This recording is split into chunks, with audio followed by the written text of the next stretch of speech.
So I remember Bobby Kennedy got into a great deal of trouble because he said at some event, of course, the New York Post led the charge against him, of course, but that COVID could be tailored. In fact, for whatever reason, COVID had disparate effects on populations. That's absolutely true. I mean, that's scientifically true. And I was quite familiar with that literature when he made that comment. What does that mean? Which populations suffered most from COVID? There was a finding in a scientific publication that two different populations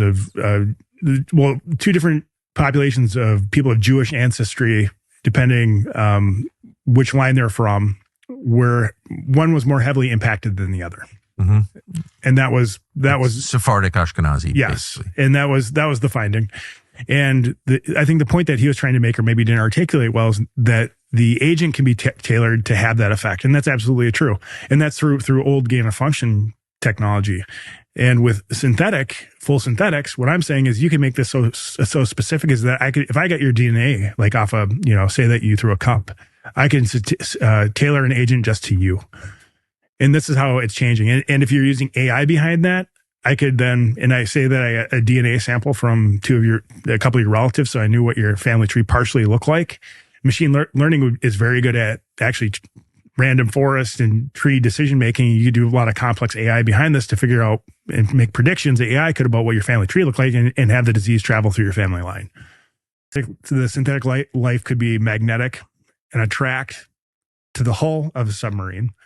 It would attach itself, and then it would make decisions about where it should collect on the surface of the submarine independently to create a biofilm and self-replicate to basically cause the sensors or to disable the submarine in some way.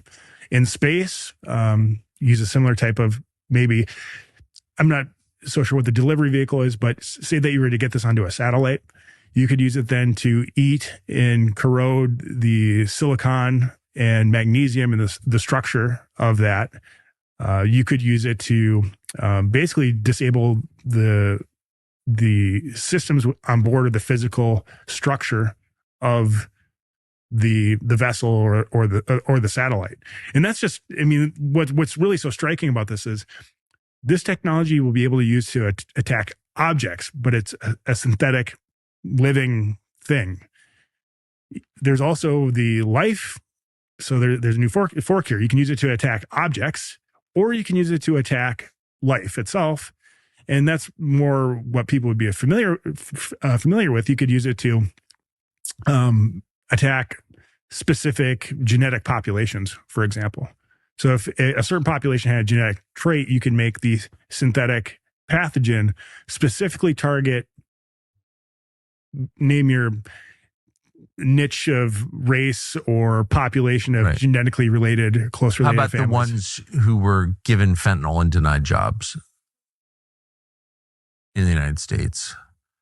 So, no, I'm just being super dark, but honest. More difficult, probably. Yeah. Well, unless they had some kind of